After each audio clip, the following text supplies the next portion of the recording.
Imagine waking up, not in a cozy room, but inside a damp igloo where the air cuts your lungs like 1,000 icy blades.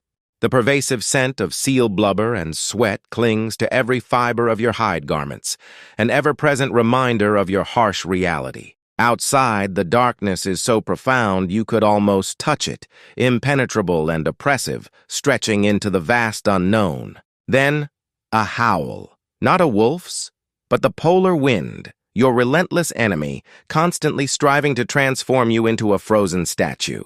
You, an Inuit hunter, are about to discover that survival is far too gentle a word for the icy hell awaiting you each morning. Congratulations, you were born. Welcome to a world where comfort is a fleeting myth and warmth a distant dream. The unfortunate truth is that half your siblings likely didn't live to see adulthood. Life here is a brutal lottery. Your cradle is a rough piece of caribou hide laid upon a bed of ice, offering little solace or insulation from the deep chill. The very first sound you register is the mournful wail of the polar wind, an enduring melody that will become your life's soundtrack.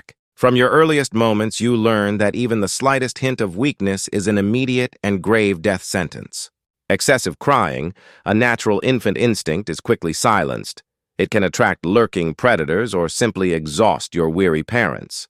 They are already pushed to their limits by the relentless daily struggle, with no energy left for comforting unnecessary sounds. Every breath is a fight against the cold, every hunger pang a lesson in the unforgiving nature of the Arctic environment. Your existence begins as a quiet testament to resilience, a fragile life clinging to existence against overwhelming odds. This icy birth is not a beginning of innocence, but rather an immediate initiation into the harsh, demanding school of survival. Forget any notion of a carefree childhood. Your early games are intensely serious lessons in life or death. You'll learn to hurl a harpoon with such precision and power, feeling as if your very soul depends on the accuracy of each throw. And it truly does. Every meal, every garment, every chance at continued existence hinges on such mastery. You learn to track a seal across blinding, featureless snow, discerning subtle clues imperceptible to an untrained eye. The treacherous, trembling ice beneath your feet becomes a familiar, vital sensation, constantly communicating danger or opportunity. You recognize the faint, distant sounds of a whale's breath, an auditory beacon promising an immense but perilous bounty. Your school is the vast, frozen tundra itself, an unforgiving arena where every mistake carries immediate, deadly consequences. And your teacher is an ever-present, relentless hunger, a merciless master lurking perpetually at the fringes of your perception. There are no second chances, no opportunities for recovery, no remedial courses in this brutal curriculum. Failure here simply means death, a stark, definitive conclusion to a life lived on the razor's edge of existence. 6 agonizingly long months of near-total darkness stretch before you, a crushing weight that tests the limits of your endurance. It's not merely the intense cold, it's an overwhelming, oppressive solitude, a deep isolation that penetrates your very core. The sun becomes a distant, fading memory, its warmth an almost forgotten sensation, replaced by an eternal twilight. The stars, when they pierce through the perpetual gloom, seem to mock your insignificance within this vast, indifferent universe. You exist within snow or turf shelters, cramped and steaming, a constant struggle against the encroaching cold. The pervasive scent of seal blubber, though a source of sustenance, fills the air, mingling with the ever-present human smell.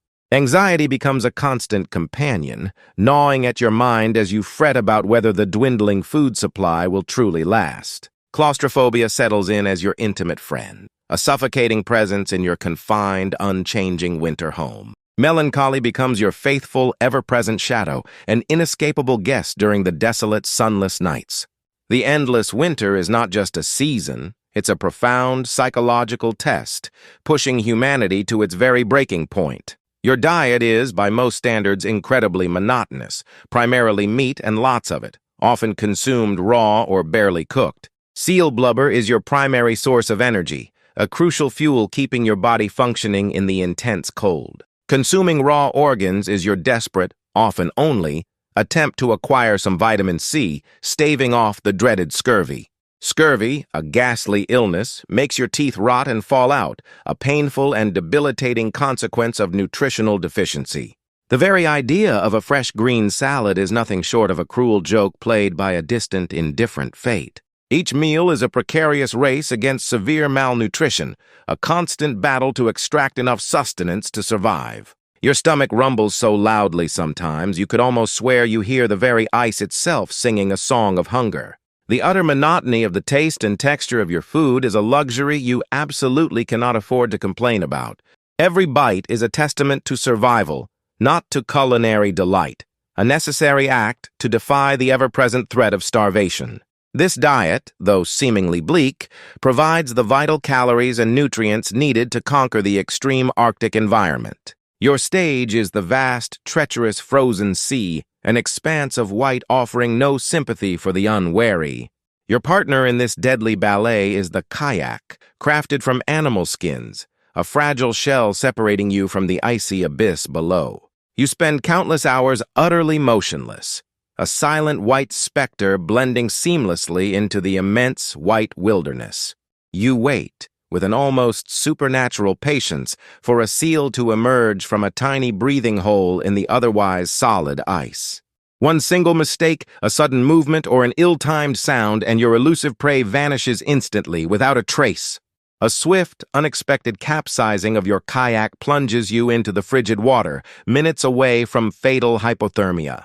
The agonizing struggle to right yourself, soaking wet in sub-zero temperatures, is a test of sheer willpower and skill. And what if a massive polar bear, a true apex predator, decides to dispute your hard-won prey, seeing it as its own?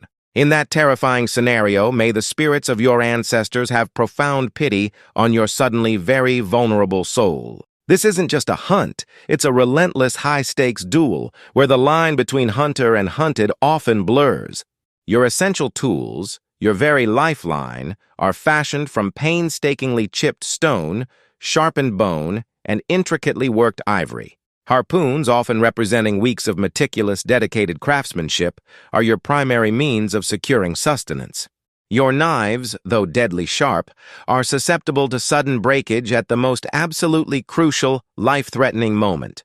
There is no margin whatsoever for error in your equipment. Your survival hinges entirely on its reliability and your skill.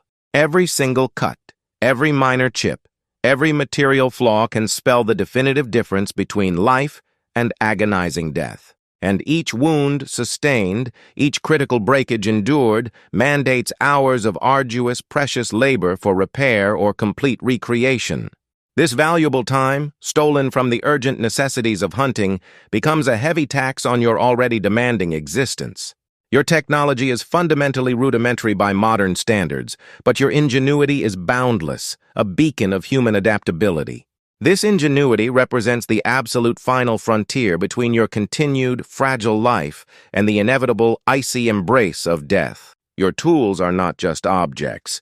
They are extensions of your will, sacred conduits of your survival in this unforgiving domain. A simple cut on your hand, an everyday occurrence in this rough existence, can swiftly fester into something far more sinister. A particularly potent bout of influenza, a common inconvenience elsewhere, becomes a terrifying and potentially fatal ordeal here. A persistent hacking cough that refuses to subside is not just irritating, it's a terrifying harbinger of impending doom. There is no doctor to consult, no modern medicines to dispense solace or healing, only traditional rituals and fervent hope. Your only recourse is to trust that the spirits, those unseen entities governing the world, will be merciful and benevolent. A straightforward infection, easily treated today with a common pill, could lead to days of excruciating agony, followed by death. A high fever, that burning internal inferno, isn't merely a symptom. It's often a dire, irrefutable death sentence. Life is inherently short, undeniably brutal, and far too often it is painfully, abruptly interrupted by ailments that seem minor now. These insidious, invisible enemies are as formidable as any polar bear or raging blizzard, relentlessly claiming precious lives. Each sneeze, each ache, is a gamble, a whispered prayer that your body's resilience will once again triumph against unseen forces. You might be the most skilled hunter in your entire clan, undeniably the strongest, the most seasoned and experienced. But the relentless, indifferent forces of nature care absolutely nothing for your impressive titles or hard-won reputation. A sudden, drastic shift in the unpredictable climate, an unexpected alteration in animal migration patterns spells immediate danger, or perhaps a prolonged series of frustrating, unproductive hunts, yielding no sustenance from the vast, empty landscape. When these converge, hunger, a chilling, unwelcome visitor, inevitably knocks with an insistent bony fist upon your igloo door. This insidious guest relentlessly claims the weakest members first, those with the least reserves, their fragile lives extinguished. Then, one by one, with chilling impartiality, it begins to claim everyone else, a slow, agonizing descent into oblivion. Have you ever truly seen the vacant, distant eyes of your beloved family, fixed on nothingness, silently awaiting their inevitable end? Have you ever experienced that profound, gut-wrenching realization that there is absolutely nothing, despite your strength, you can do? The shadow of famine is not just a threat. It's a terrifying, ever-present reality, a constant reminder of your precarious existence. Yes, amidst the relentless struggle, there are indeed feasts, precious moments of communal respite and shared bounty. When the hunt is exceptionally abundant, when the gods of the sea have smiled upon your efforts, celebration erupts. There are spirited dances, ancient stories are eagerly shared, and laughter echoes, briefly filling the pervasive deep darkness. You eat with an almost desperate abandon, gorging yourself until you feel as though your very stomach might burst from the sheer volume. The entire community gathers, their faces illuminated by flickering oil lamps, united in a vibrant celebration of life itself. But even in these rare, joyous moments, a subtle, distant look in your brother's eyes reflects the constant, looming shadow. It's the unspoken, profound awareness of the next impending difficulty, the next harrowing challenge that inevitably awaits. This is not a true celebration of effortless abundance, but rather a fierce, defiant affirmation of hard-won survival. It is merely a temporary, fleeting pause, a precious interlude before the brutal winter and the gnawing hunger inevitably return. These are joyous occasions, yes, but tinged with a deep, almost ironic understanding of their ephemeral nature, their fragility. If, by some incredible stroke of luck or sheer force of will, you manage to survive all these relentless hardships, then what? Your bones, once strong and agile, will ache constantly, a symphony of perpetual pain, protesting every single movement. Your teeth, worn to stubs from decades of relentlessly chewing tough, sinewy meat, will be a testament to your endurance. Your very skin will be a living map, deeply etched and scarred by the ceaseless biting assault of the Arctic winds.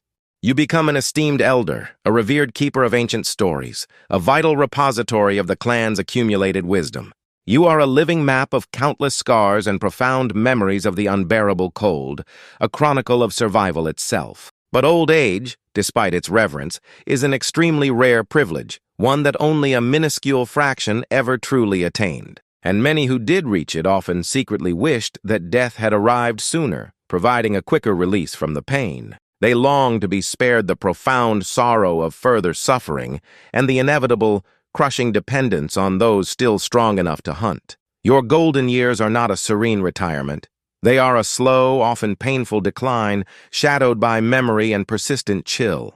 And then, one inevitable day, the snow begins to fall once again, thick and relentless, blanketing the world in a pristine, chilling white. The wind howls its ancient, mournful song, a familiar lament that has serenaded your entire brutal existence since birth. You are there, undeniably aged, perhaps completely alone, or perhaps surrounded by the precious few who manage to persist. Your body, a vessel accustomed to decades of unrelenting pain and miraculous overcoming, finally begins its final, graceful surrender. The ice, your lifelong companion and adversary, does not dispatch you with a swift, brutal strike, as it has claimed so many others. Instead, it embraces you with a slow, chilling, all-encompassing hug, a sensation you know intimately, profoundly from years of struggle. You become simply another spirit traversing the vast, featureless white expanse, a warrior who fought valiantly, who hunted fiercely. And at long last, You gracefully become an indelible part of the merciless, cyclical rhythm of the immense, indifferent Arctic itself. You wait, perhaps, for the day when the sun finally brings some eternal, lasting warmth, melting away the perpetual cold. So, the next time you find yourself grumbling about the brisk walk to work, the boring food in your fridge, or your phone's dying battery, perhaps take a quiet moment to remember our incredible friend, the ancient Inuit hunter whose life was an unending epic of struggle. His existence was an unrelenting series of truly monumental challenges, where each new dawn presented a fresh chance to avoid freezing or starvation. Nothing quite like a healthy dose of perspective to warm your very soul, is there? A little reality check can certainly be invigorating. And what about you? What struck you most about this truly freezing journey through the brutal life of an ancient Inuit hunter? Which part of this incredibly harsh existence genuinely shocked you the most, leaving a lasting impression on your thoughts? Please don't hesitate to share your thoughts and comments down below. We absolutely love reading your insightful impressions. If you enjoyed this gripping story and this potent dose of icy reality, remember to hit that like button to show your support. Subscribe to the channel for many more impactful narratives like this one, exploring fascinating and challenging historical lives. And be sure to activate the notification bell so you won't miss any of our upcoming videos. Until then, stay incredibly warm. Ow!